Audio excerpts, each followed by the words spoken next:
साहब आखिरी सवाल है, अलीगढ़ में ब्लॉक दलित है, शोषण हो रहा है, इस पर आप क्या कहेंगे? भारतीय भाजपा विधायक पर आरोप लगा। अब आप ये महसूस कर लो कि उत्तर प्रदेश और देश में जो दलित समाज के लोग किसी न किसी कारण महापुरुषों का मिशन छोड़ के और इन दलों के पिछलग्गू बने हैं, उनको इन दलों में पद लेकर भी इज्जत नहीं मिलेगी और जुल्म जाति का शिकार होना पड़ेगा। मैं अपने बहुजन समाज के भाइयों बहनों से कहना चाहता हूं कि उनको महापुरुषों के मिशन को आगे बढ़ाने के लिए और अपने लोगों के संरक्षण के लिए इस तरह के विचारधारा दलों को छोड़ के आजाद समाज पार्टी में आके मजबूती से महापुरुषों के मिशन को आगे बढ़ाना चाहिए और अपनी आवाज। इंडिया गठबंधन के प्रदर्शन को लेकर क्या कहेंगे? जनता देख रही है, उन्हें धन्यवाद करना चाहिए अम्बेडकर वादियों का कि अम्बेडकर वादियों ने अपनी जिम्मेदारी अदा की। हमारे कहने के बाद अगर ना अदा करते तो वही हालात होते जो 2019 और 2014 में थे।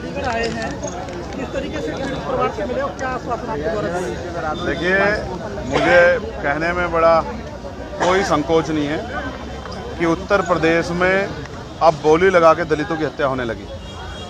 यहाँ की जो घटना है वो बहुत डरावनी है। किस तरह से चैलेंज करके एक 22 साल के बच्चे की हत्या कर दी गई, उसके माँ बाप ढूंढते फिरते रहे, थाने के संबंधित अधिकारियों ने लापरवाही बरती, जिसके कारण आज वो बेटा हमारे बीच में नहीं। और तो और जो आरोपी था उसको इतना समय मिला कि उसने आराम से सरेंडर कर दिया, पुलिस को गिरफ्तार नहीं कर पाई। ये पुलिस का इतना बड़ा फेलियर उसके साथ। और वो सातिर इतना है, जिसको जुनैल बताया जा रहा है, वो इतना सातिर है कि उसने 5 अन्य लोगों के नाम ले दिए कि ये मेरे साथी थे। बाद में पुलिस का जानकारी में अपनी जो कार्रवाई है, अपनी जांच में मानना है कि वो 5 लोग उसमें नहीं थे, ये उसने किसी और मंशा से दिए। इसका मतलब वो एक सातिर अपराधी है जिसने सोच समझ के ये हत्या की है। उस पर कठोर से कठोर कार्रवाई हो और फास्ट ट्रैक कोर्ट में मुकदमा चले, और जितने भी ऐसे अधिकारी हैं जिन्होंने अपने कर्तव्य के प्रति जिम्मेदारी निर्वहन नहीं किया, उन पर सख्त कार्रवाई हो, जिससे कि और थानों में गरीबों की जो के साथ जुल्म हो रहा है, वो जुल्म करने वाले लोगों पे कार्रवाई होना आसान हो जाए। सभी अधिकारियों को इसकी संदेश जाए। साथ साथ परिवार की हालत बड़ी कमज़ोर है, तो हमने परिवार के लिए 50 लाख रुपए की आर्थिक मदद की मांग की है, क्योंकि उनका जो यही कमाने वाला बच्चा था, इस बिटिया के भी 2 बच्चे हैं और उनके माँ बाप भी वृद्ध हो चुके हैं, इनके लिए भी हमने मांग की है और एक सरकारी नौकरी की हमने मांग की है, परिवार की सुरक्षा की। और साथ साथ उसमें जो संलिप्त और लोग हैं, जिनका पुलिस द्वारा भी बताया गया कि और भी लोग उसमें शामिल हैं, उनको भी जो है जल्दी जानकारी करके और उनको भी सख्त से सख्त सज़ा जो है मिले, उनको गिरफ्तार किया जाए और संरक्षण करने वाले अधिकारियों पे, लापरवाह अधिकारियों पे कार्रवाई हो, ऐसी हमने मांग की है। इसके अलावा भी बहुत सारी घटनाएं, जैसे एक मामला संज्ञान में आया है जो नशा मुक्ति केंद्र का है कि उसमें दूसरी हत्या हुई, पीट के हत्या की गई है, उसमें भी, और कई ऐसे मामले जो यहाँ के SPRA को और यहाँ के SSP को और यहाँ के ज़िले के अधिकारियों को हमने बताए हैं। तमाम तरह से ऐसा लगता है कि उत्तर प्रदेश सरकार में गुंडों को खुली छूट मिल गई है कि वो कमज़ोर वर्ग के लोगों का जितना चाहे दमन करे और उन पर कोई कार्रवाई नहीं होगी।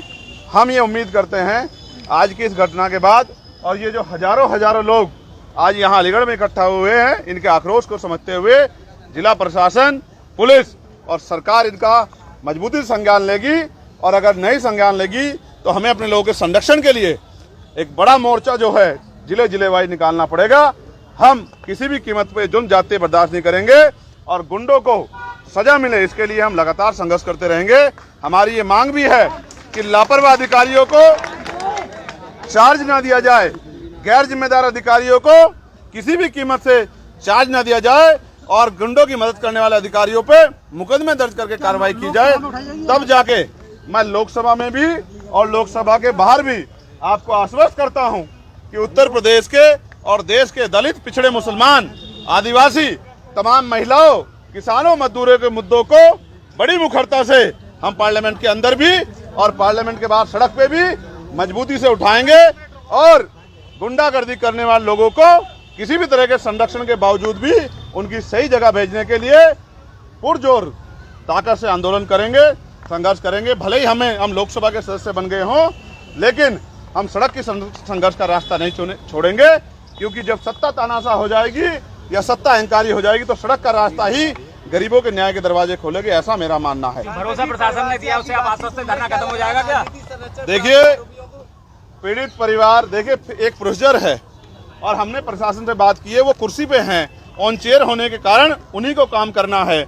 हम उनको पर्याप्त समय दे रहे हैं और हमने अपने लोगों को भी कह दिया है कि अगर इसके बावजूद भी लीपापोती हुई या हमारी बात को नहीं माना गया तो फिर हम किसी भी कीमत पर पीछे नहीं हटेंगे। इस बार जो आंदोलन होगा वो अनिश्चितकालीन होगा और सबकी जानकारी में होगा और वो आंदोलन पार्क में नहीं होगा, वो जिला मुख्यालय पे होगा और डीएम साहब भी हमारे बराबर में वहीं बैठेंगे धूम में जहां हमारा पीड़ित परिवार बैठेगा।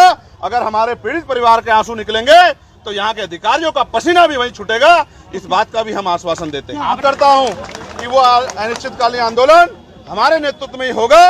अगर यहाँ का प्रशासन और यहाँ की पुलिस इसी तरह से लापरवाही करेगी तो ये आंदोलन बहुत से ये आग्रह किया है कि ये लोग भी बहुत मजबूत हैं, पहरेदार हैं और महापुरुषों के मिशन को आगे बढ़ाना चाहते हैं।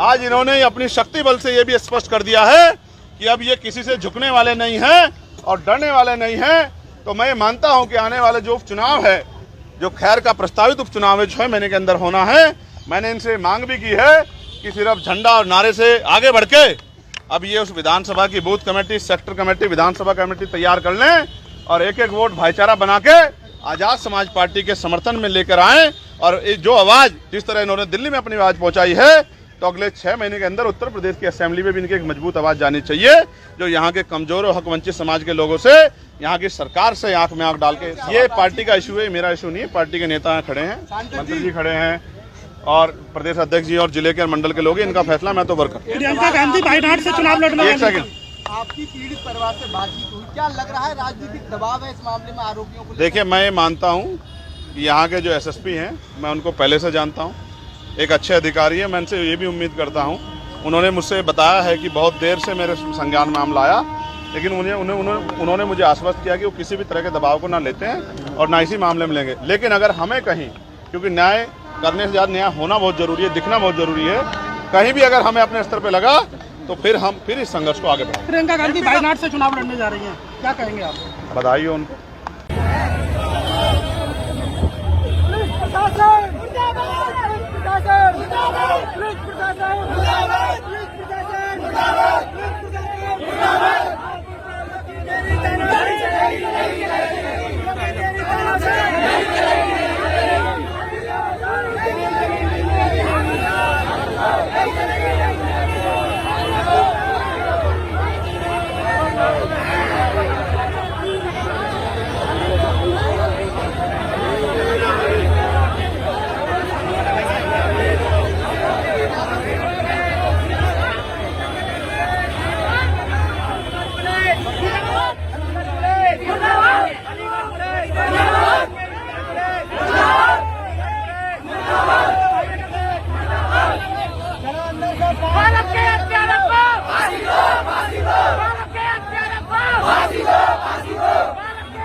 फांसी दो